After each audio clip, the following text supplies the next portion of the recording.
Okay, I'm going live again. Take two.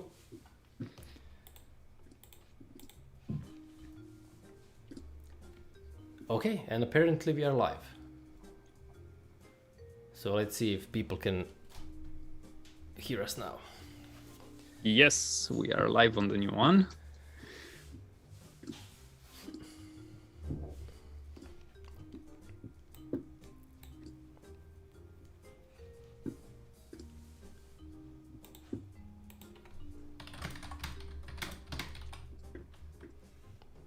So, hello everybody. Can you hear us now? Is the volume? Yes, okay? I think somebody said he can hear you. You can. Yeah. Great audio. Excellent to hear that. Okay, that's a relief, and we did it very quickly. Yes. So practice actually paid off. Yeah. All right, so everybody who I said it in the other stream, but everybody who will try to use the old link, then he will see the comments and also add it as a normal comment in the other YouTube, so they should be able to come here on this stream and have fun with us. Yeah. Okay, so do you want to introduce again or something, just very quickly, if somebody new is here? Yeah. I will for sure. So hello everybody, my name is Adrian. Probably some of you know me by Marsgizmo, my channels on YouTube and social media, where I make videos about 3D printing. And thank you for being here, first of all. Thank you for joining us. We are today here. I'm honored to meet with Flux to discuss about different topics, and maybe a short background into myself. Yeah. So I have experience with electronics for many years, with 3D printing for roughly 3 years, and also prototyping and many different kinds of stuff. And we will also, of course, talk about laser cutters and why they are useful for a maker to prototype something very fast. All right, and then you? Yes, well, my name is Luka. I come from the channel Slice of Life.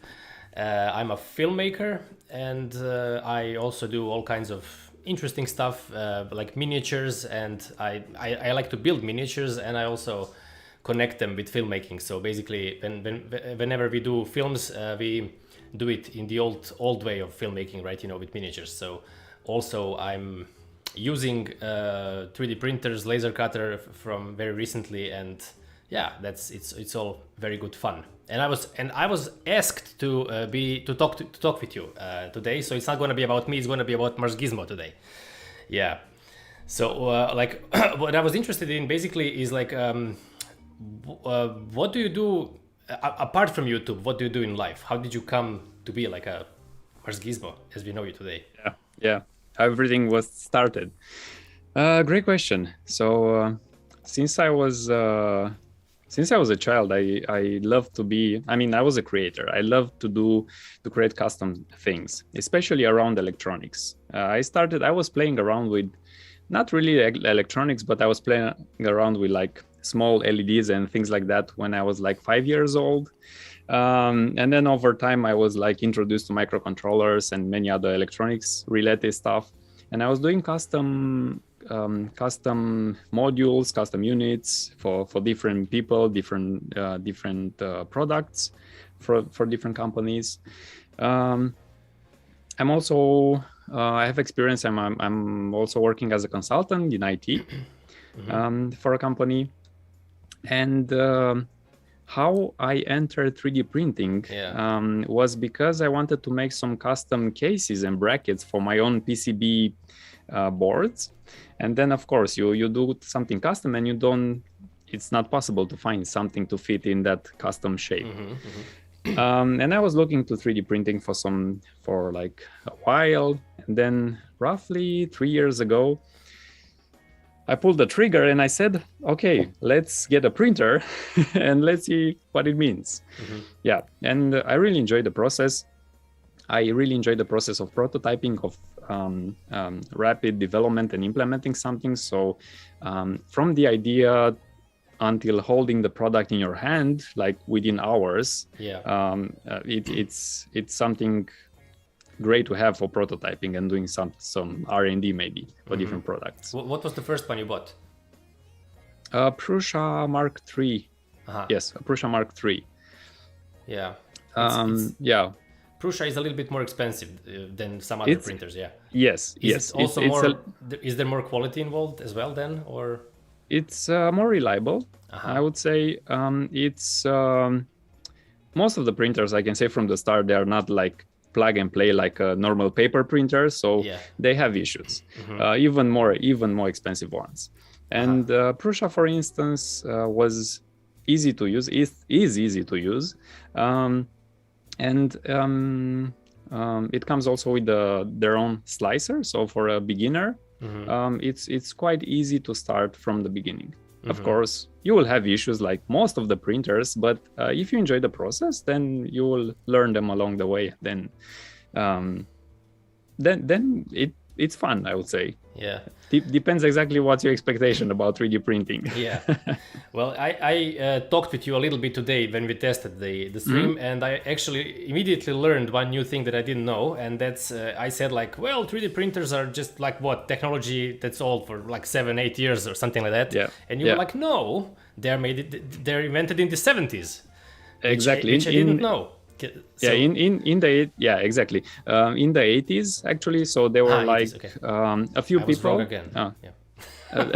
a few people, mainly 2 people, which are officially announced. They were working on FDM, it's called fuse material fuse depositing FDM print. Okay, FDM. Let me Google it. Yes, sometimes I have issues with acronyms. No, but the FDM is something that the process. Yeah. So, yes. And basically all filament printers are called FDM printers. Exactly. Yeah. Okay. So they were developing this into 80s, and then they started a company in 1989. And then the patent expired, of course, in 2009, and since then the open source community started, and then more and more printers came to the market. Exactly, yeah. And then you see what we have on your screen. Yeah. So I don't know, I just picked one randomly that looked old, but probably that's something that they were working on, right?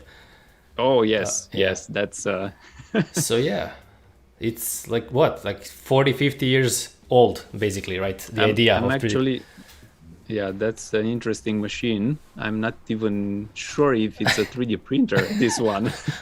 Let's say it is, just for that. Exactly. So somebody asked how many printers do you have actually, which is a good question. Currently I don't have that many, because actually many people are asking me this, like, how many printers you need to start a channel or to make videos and things like that. You only need one printer. That's it. Yeah. You don't need more. Of course, if you want to print more and maybe sell products, then of course you can have like a mini printing farm. But me personally, now I have, I'm not using all of them. I think I have like 4 or 5 active printers. And then I also have a few spare ones in the storage. I had more printers. I gave them away, some of them. Yeah, but I don't need more than that. Yeah. And are they all Prusa or some other companies as well? Also some other companies. I think I have now 3 Prusa printers, and 2 from Creality, like a big one, CR10, it's called, the model, and also an Ender 3, because it's very popular and many people are asking questions. Yeah. Exactly. Yeah. It's cheap. And seems to work fine. So yeah.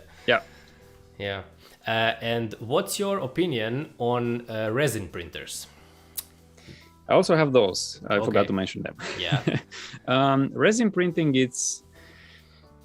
they're interesting printers. So the quality out of the printers, it's amazing. It's very, very good. The printers are affordable. Yeah. More affordable than FDM printers. Like for €200, $200 also, you can get a pretty decent printer. 300, you can get a really decent and reliable printer, resin printer. And The thing with that is the entire process of resin printing, it's a bit messy. That's my issue with it. Yeah.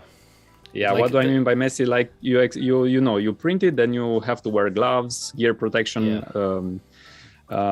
Clean and the you tray have where to- the resin goes, then clean the print as well, then cure it under the UV lamps. And Exactly. it's just when I saw, I mean, the prints are beautiful, but when I saw the whole process, I was like, until they invent something that's much easier, I'm just not going to bother at all. I can give you a sneak peek. I can tell you a sneak peek right now for the audience and everybody who will watch afterwards the stream, that I'm actually developing. I'm working since 1 year on an enclosure, like a lab with like lab gloves, like big gloves, and everything is contained within this box.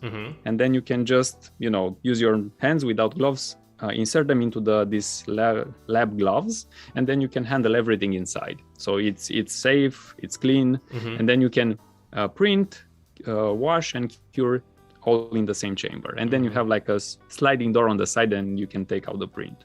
Kind of like sandblasting. It reminded me of that enclosure with the gloves. Perfect Laboratory analogy. stuff. Yeah. Exactly. Yeah. So one other very, very interesting thing about you is that you have a huge channel on YouTube, like with 2 million subscribers, right? And that's what I'm very interested in. Like, how the hell did you get to that number, and how did you get it so fast? Because I saw one video, like it was 6 months ago or something, when you reached 1 million, 5 or 6, 5 or 6 months. It was 1 million, 6, yeah, you're right. And now you have 2. Yes. So what's the secret?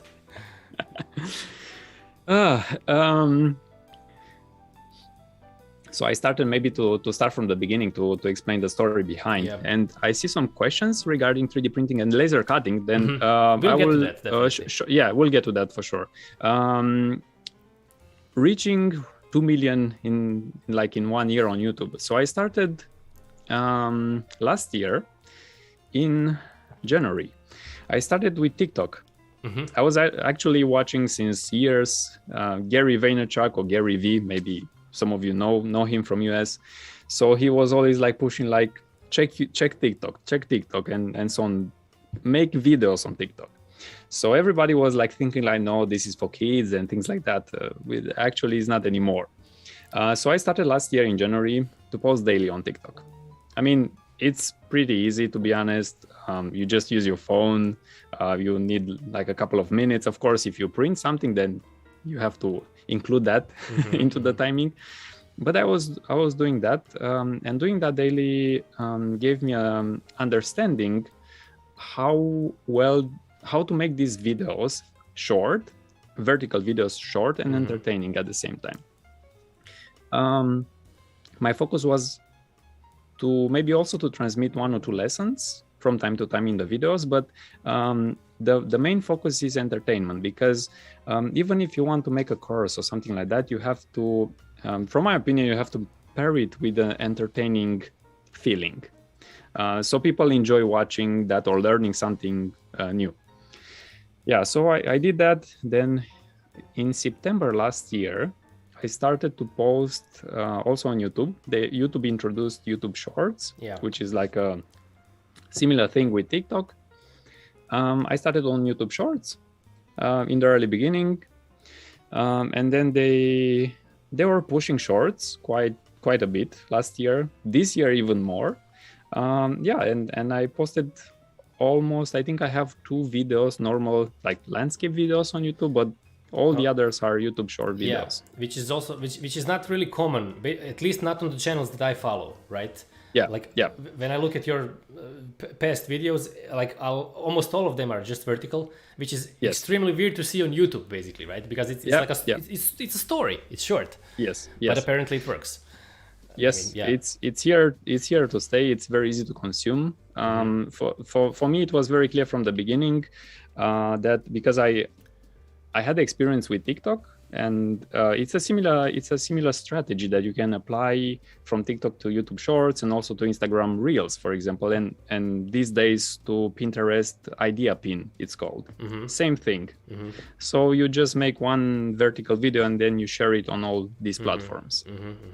And it's useful to make them as short as possible. Of course, usually on YouTube the maximum it's like 1 minute, but it's better to keep them like 20 seconds, 30 seconds, even 10 seconds long. Do you think it's so popular because of the much shorter attention span of today's audience? Maybe. Yes. Yeah. Yeah, that's the reason. That's the main reason. And it's very easy to consume them. Like, you hold your phone in your hand and you just, if you don't like it within the first seconds, then you just swipe up. I'm not sure I like that, basically, honestly. It's just, the whole concept is just, it's too fast. I mean, yes. I would rather watch you I mean, not you personally. I mean, I like the idea of the story, but still, sometimes I think it's good to have a 10-minute video, and just if you want to learn something, it's much better to make a longer video, obviously, right? Yeah, for sure. But you cannot replace like normal 10-minute video with like shorts videos. Exactly. For sure not. So do you plan to make some longer ones as well? Yes, I will start. I think next month. Yeah. I'm traveling right now. I'm not in my studio, so I think next month I will be and I will start making also longer videos. But basically, we should all just start making stories as well, because it definitely pays off. I guess. Yes. Also with stories, and overall, even if you have like an ongoing YouTube with normal landscape videos, I highly recommend to use also shorts in between, because even though they will not be pushed most probably in the beginning, if you like post 1 or 2 of them, they won't be pushed in the beginning. But after some time, you can even see after like 2 months they are being pushed, which is unusual for like normal landscape videos where you get like most of the views in the beginning.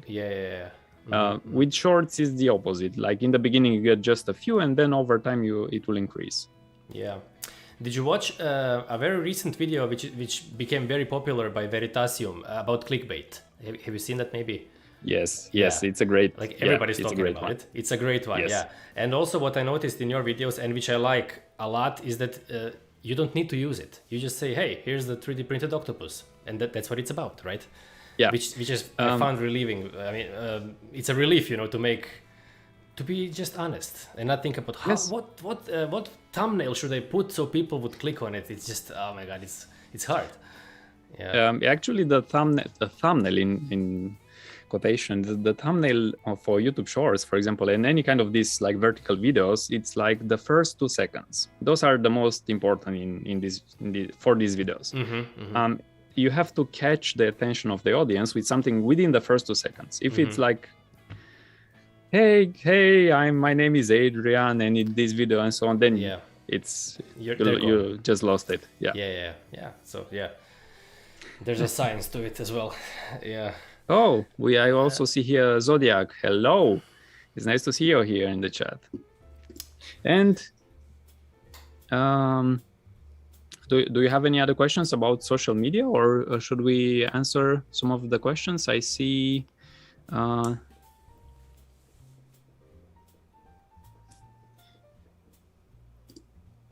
Laser cutting. That's if you want to talk about this right now, that's a great question. How did I get into laser cutting?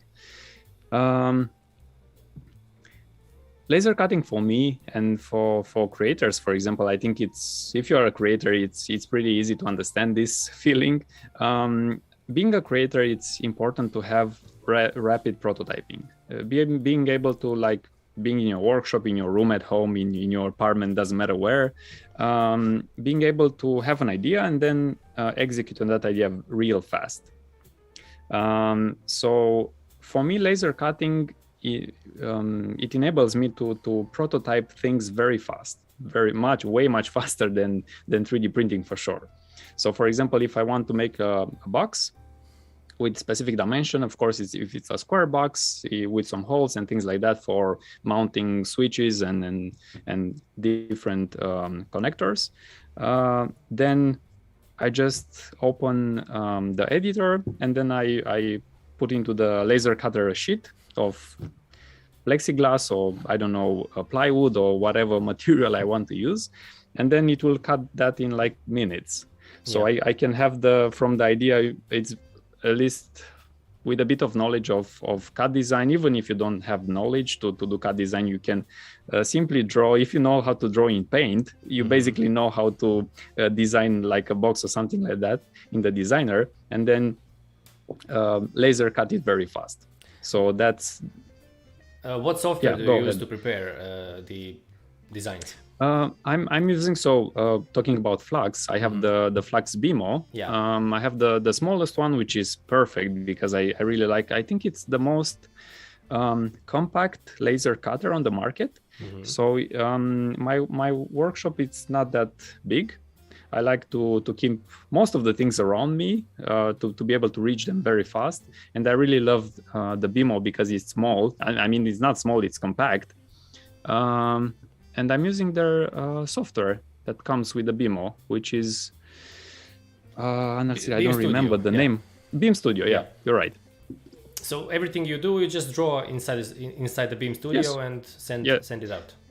It's I really love this kind of processes because, of course, there are third-party softwares and so on for other products that you can use. But I really love the fact that you get a product and then you also have the software which is specifically made for the product, and it's the perfect combination. It's always like working flawlessly. Yeah, exactly. And I never had an issue with it. Like I have an idea.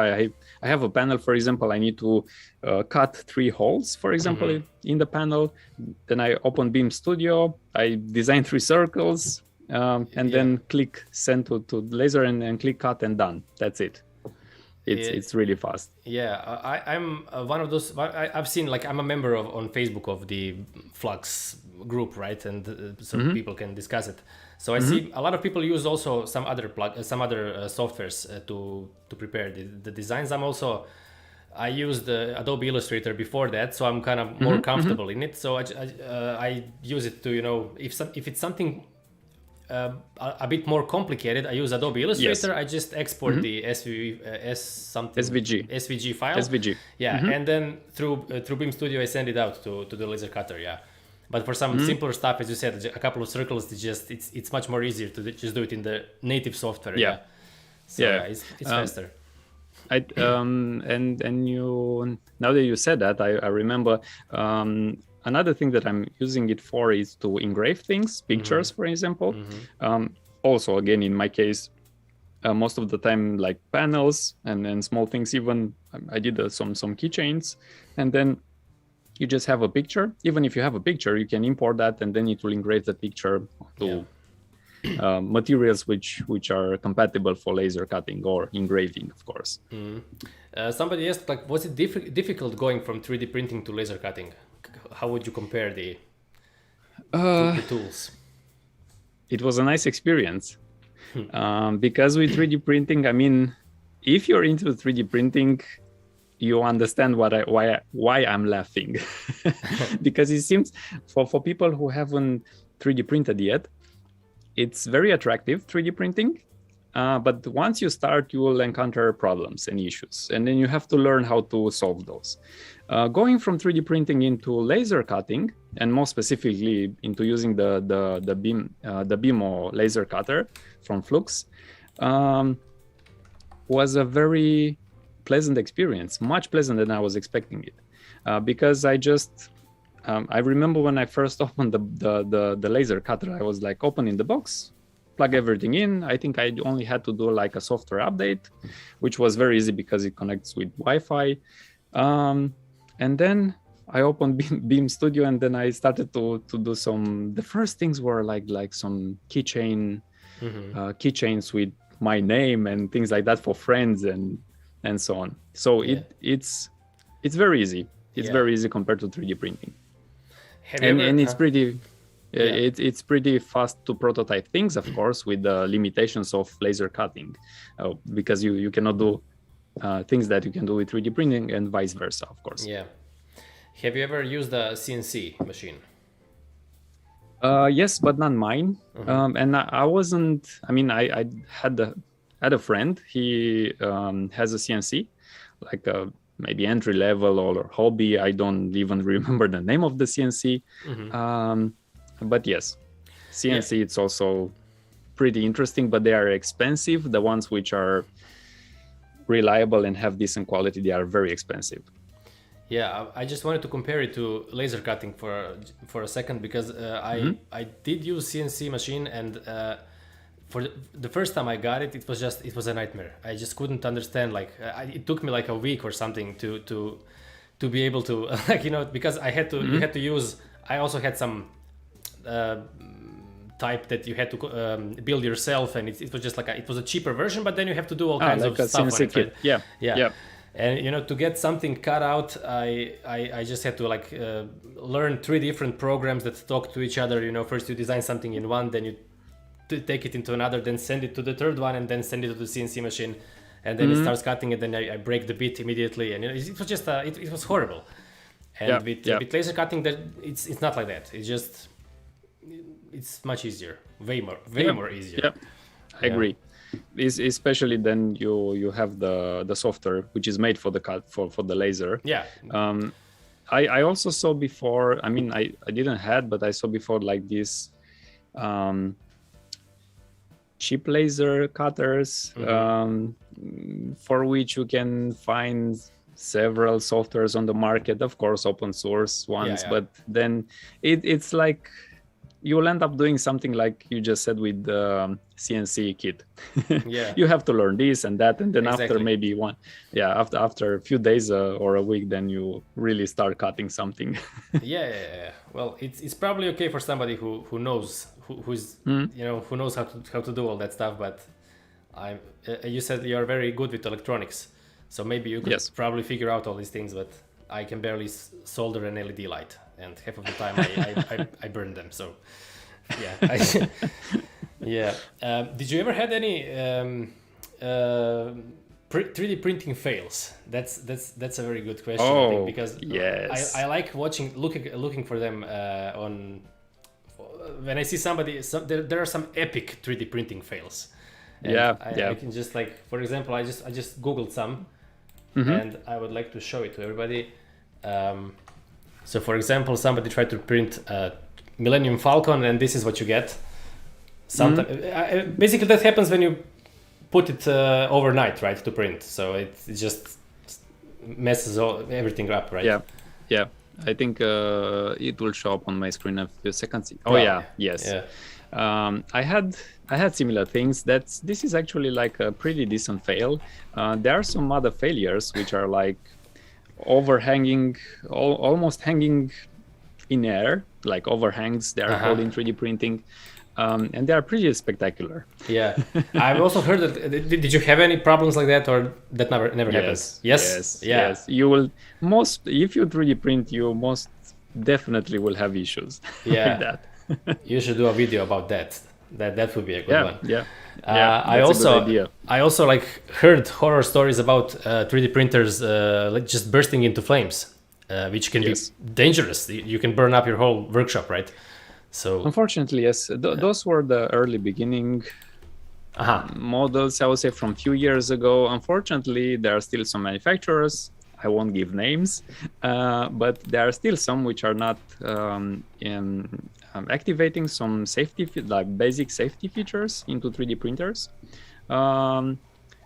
Because I'm coming from an electronics background, I really understand the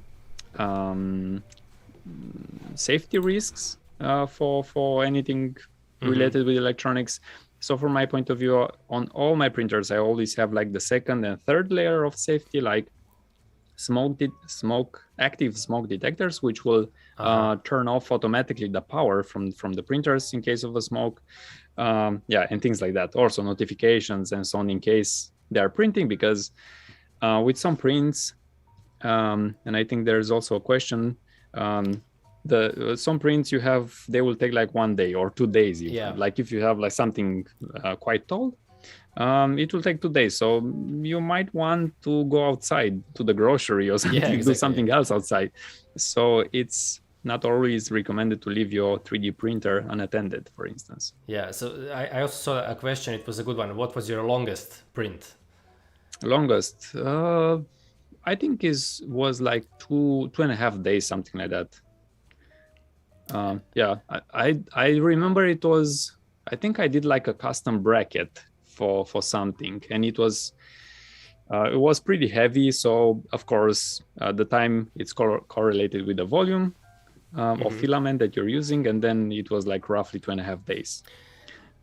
And what happens if you run out of filament halfway through? So the new printers probably they have like they know when they are done, so you can replace it and continue, right, or something. Yes, like that. Yeah. yes, they have like run out sensor.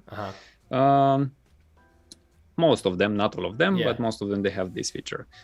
It's also if the power will be off, interrupted, whatever the reason, they also have recovery. Not all of them. It's not always working for all of them, but yeah, it's fun if you have a very like even 1 day print and then you have a failure, because you can have different other failures which are not easy to recover from for a normal user. You have to be like expert to know how to recover a failed print from that point. Yeah, that's why I'm always trying to do something very small. So thankfully I never had a problem like that, because I don't know how I don't know what I would do basically, right? I would just have to start over. So like prints that take a couple of days, that's like a big question mark for me at this point. Yeah. I have a question for the audience. If you can hit the like button, will be great, because it will help also the YouTube algorithm. Coming from YouTube with some experience, I would say it will help us a lot. Also, if you just click the like button for the stream. Yeah. And also let us know more questions. What do you want to know in the comments? Oh, that's a good question. Your favorite YouTuber? Oh, yeah. Yeah. Casey Neistat for me. Okay, yeah. Clear answer. That was fast. Oh, it's hard to pick. How can you just pick one? I can never pick only one. I can do top 5 or something, but but never the one. But which are the top 5 for you? I don't know. I like Di Resta. Do you know Di Resta? Maybe. Not by the name, maybe by the face. It's a channel that he's a guy that just makes stuff. He's a maker in the real sense of the word. Just he does everything, much like the Blackbeard projects that I'm going to talk with next. He has a big workshop, does a lot of things, welding, woodworking, all kinds of stuff, which is something I'm interested in. So I like to watch his channel. But basically, woodworking, that's my secret passion. So I just watch a lot of woodworking as well. Yeah. So, my grand I was cutting you off, sorry. My grandfather, he was a carpenter. So me and my brother, we were growing up in his workshop, and then we were like almost every single day we were like crafting something out of wood. So I understand that feeling to a certain degree. So I really love doing things from wood. Yeah. There's a warmth to it. Yeah. Yeah. I mean, recently, because I don't have like a woodworking workshop, I enjoy that feeling, laser cutting plywood, and then assembling that. Yeah, I never actually laser cut plywood yet. I'm just cutting MDF, and MDF is not real wood. Basically, it's sawdust mixed with glue. So basically, it's not the nicest smell. But I imagine if you do plywood, it's 3 layers or some number of real wood. So it's probably much better. My favorite one is poplar. It's called poplar plywood because it's very easy to cut. It's lightweight, and then the carbon, the black thing left over out of the cut, it's not like smudging on your fingers. So it's black, but then it's not like letting any kind of trace on things. This is a really awesome tip, because MDF that I cut, it just leaves a nightmare black thing. I get it all over my fingers. So poplar, good to know. Use poplar plywood. It's very easy to work with. It's very easy to cut. Actually, my BMO, which is like don't remember out of my head. I think 6mm maximum or 5mm maximum cut height. But I was actually able to cut like I think 9mm of poplar plywood with no problems with it. Because You it's helped so me easy to reach cut 1 below. million. Sorry, you started talking on YouTube. I just started opening your videos, and you started talking. No, I don't think the audio is connected, so I wasn't hearing anything from the video. Yeah. So I just wanted to ask you another thing. Like all these things that you print. So basically, all kinds of stuff. Do you actually model them yourself, or do you find them somewhere? No, most of them I find them. I mean, there are a few websites on the web where you can find actually like even tens of millions of free models. Of course, not all of them are free, but like millions and millions of free models. You can find them. If you want to 3D print something, or even that's the katana sword. Yeah, katana, which was awesome. I can't believe that you can actually print it as one object and it immediately works, right? Yeah. That's That's not like super on a Prusa printer, for instance. It's pretty easy to print that out of the box, the printer.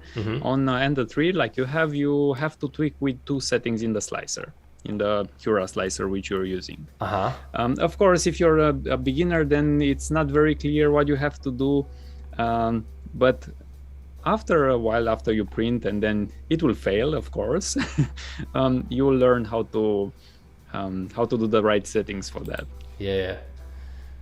I'm usually designing CAD related stuff, which means more like brackets. I have a few videos, several videos actually. Like I was having like audio jack holder underneath my desk, and then I needed a custom case for it. This video with the clock, that's not my design, of course. It's made by a great designer. He's I think a mechanical engineer. He was working for a long time for this one, but it's a great outcome. I just clicked on it. It looked complicated, so I just wanted to see what it is. It's interesting because this tourbillon, you can, for example, you can 3D print it, and then like the cost of material, which is inside, probably $10, maybe a bit more because you need 2 or 3 colors if you want that, maybe $30 or so. And you can print that, and if you want to buy something off the shelf, you pay a lot of money for something like that. Somebody asked, like, did you use any acrylics, transparent acrylics on the laser cutter, right? I think laser cutter, or no, maybe he meant 3D printer, but basically, if you want to use transparent things, you then have to use acrylic panels or plexiglass, or there are many types and variations. I have here in this video. You have to use the panels, and then you have to laser cut them. Of course, they are like sheets. For 3D printing, you can 3D print translucent. They are not perfectly transparent. It's not possible to make them perfectly transparent. There are solutions to try to smooth out the edges and so on, but they will never be as transparent as plexiglass or things like that. So that's another reason why you would use something what I have here in the video. Very quick question: what's your favorite filament color? Somebody asked that. It's a nice question. It's a variation of orange. So sort of an orange, but it's more towards yellow. I think, I don't remember the name of the color, but it's like an orange and yellow mixture, somewhere in between. That was actually my first filament that I bought ever, and it was it's still my favorite color. I mean, nowadays I basically just print everything with gray because I paint it afterwards, because it's just for miniatures and stuff. So I paint it, so it doesn't matter for me. But I saw that like they invented all kinds. I mean, they invented some stuff that mimics wood, right? As well, and there's like one filament that has many colors in it. So as you print, Yes. you have some of these on your videos, right? I think Yeah, maybe it's a transition filament. transition filament. Yeah. It's like color, exactly. There are also filaments which are like also products which are like merging 3 or 4 different filaments into one. Several methods, but the idea is that you can print something like a pyramid, and then once you rotate the pyramid, it will have a slightly different shade of color on each side, which is pretty interesting. Yeah, yeah. So somebody asked, will you also start doing a lot of small videos with laser cutter, like stories with laser cutter? Yes, I will. Yes, I will definitely include more. So I will be starting soon with also longer videos. I mean, also short videos as well. I'm planning additional to 3D printing because I have having experience with electronics and also a bit of robotics, like robot arms and things like that. I want to introduce that as well to the channel. Like step by step. Yes, I will do more for sure because it's pretty cool. It's a simple process. It's a fast process. It's very easy to show someone something.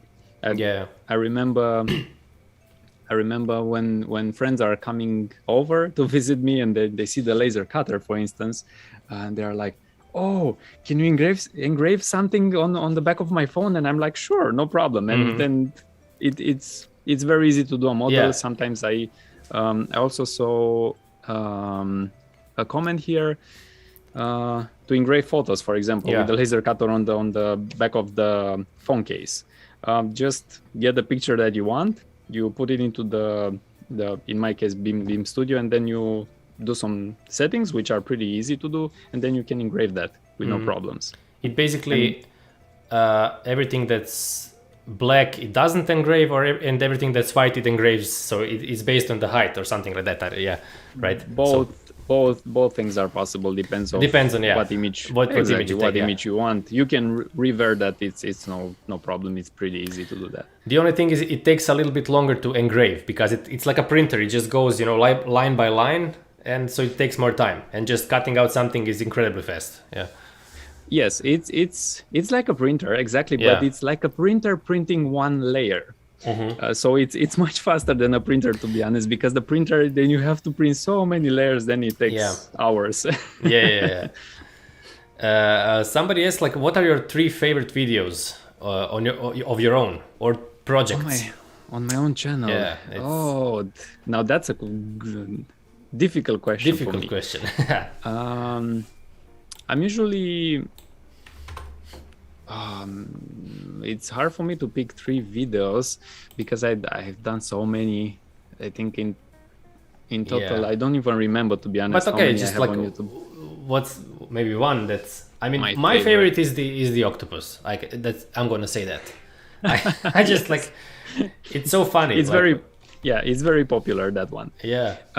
I think my favorite ones are the ones where I was designing something, because I was providing some value to the people, because I was showing the entire process from start, like from idea to paper, designing something, then into the CAD, then into the slicer, to the printer, and then you hold the thing in your hand in the end. So those, I have a few videos like that. So I would say those are my favorite. I like to help people. I like to provide some value, and those are my favorite one if I have to choose. How did your channel get a name? Does Marsgizmo mean anything? Where does Mars come from? Mars. Tell us the story. I want to travel to Mars one day, and I'm not joking about this. Okay. I'm a huge fan of Elon Musk. I want to travel to Mars, and I want to help in that regard. So choosing the name Marsgizmo, it's like I'm also reading a lot, so I was studying a bit how to choose the right name and so on, to be easy to remember, and to spell it easy in most of the languages and things like that. There are many like points to follow. So Mars, because I love Mars, I love traveling, the idea of traveling to Mars. I love the planet. It's a geographical point. For us, for people, it's very easy if you compare a geographical location with a new idea or a new words, it's very easy to remember them at that point. If it's mapped geographically in your head. So Mars, it's a planet, you more or less know where it's located. And then Gizmo, it's more or less like gadget related stuff. So Marsgizmo, of course, was available everywhere, social media, marsgizmo.com, things like that. So it was easy. It took me a few weeks to choose the name. Yeah, it's hard, to come up with a good name. Do you like the movie Martian? Yes. I love it. I think I've watched all the Mars related movies and space related movies. So I love them. That's also a good question. So what's your favorite Mars related movie? There are De Palma made one, I think, right? I think the Martian, because it was well made, I would say. Yeah. The storyline was pretty well made.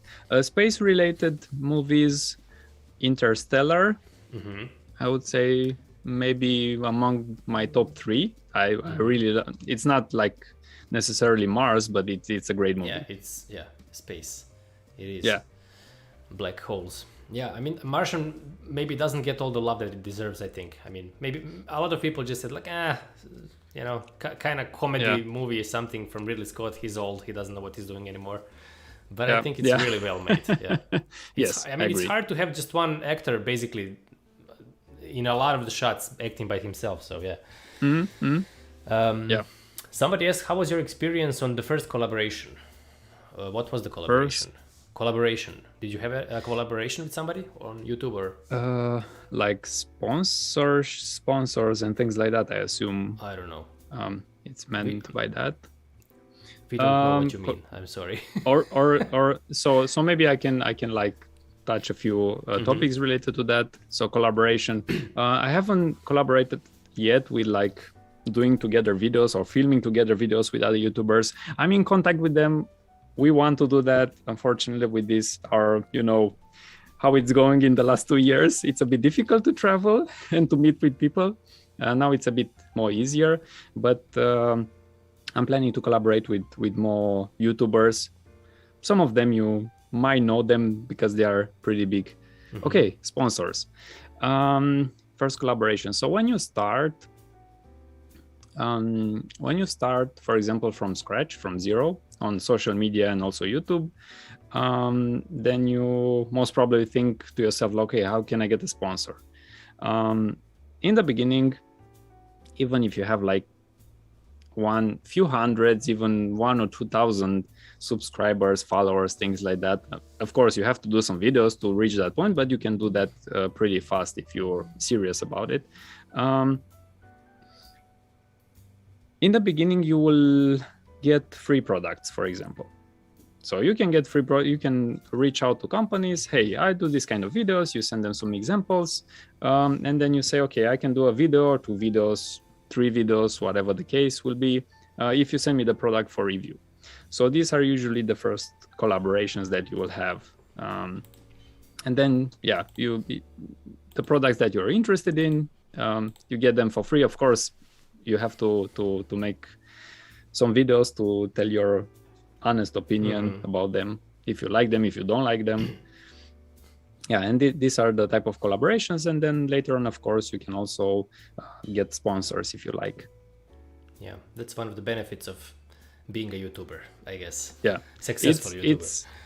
It's work behind. It's not easy. It's even if you see like short videos, like, hey, this is a 30-second video. Yeah, no, you have to think it's a lot of work what are you behind. Gonna print today, or and find the model, make it work, print it, film it, edit it. There's a lot of work that goes into it. That people don't think about.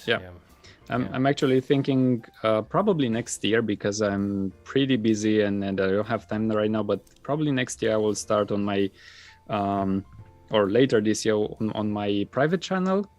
I will make them I will announce it. I will start making short insights about how to make videos, the entire process, how to plan them in advance, because for me, having the experience over like 3 years of printing and almost 2 years of making videos, having that experience is very easy for me to organize everything. So I can honestly, for one full week, I can prepare in like 2 or 3 days to print everything, film everything in one day, and then edit from time to time, or maybe sometimes I get some help. And then you can prepare that pretty easy. Well, okay. Thank you for the talk. Unfortunately, we have to stop now. The time is that's all the time we have, because right now we have I have a talk with Blackbeard Projects at 7. So it was really nice to talk with you. I learned a couple likewise. of new things. Poplar is good for laser cutting. Poplar, yeah, exactly. And I wish you luck with your channel. What did you want to say? Thank you. Yeah. Likewise, thank you very much. Yeah. Thank you very much for having me. Thank you very much to all participants in the chat, and to all future viewers of the stream. I think it will be live afterwards. Thank you so much. And then I hope we meet each other pretty soon again in the future. Yeah, that's it. And everybody else who wants to continue watching this, I'm just gonna paste a link to the next stream here in the chat, so you can click on it, and in, I don't know, a couple of minutes you can meet another very cool maker. That's it. Yeah. So right. Thank you all for watching, and bye bye. Bye bye.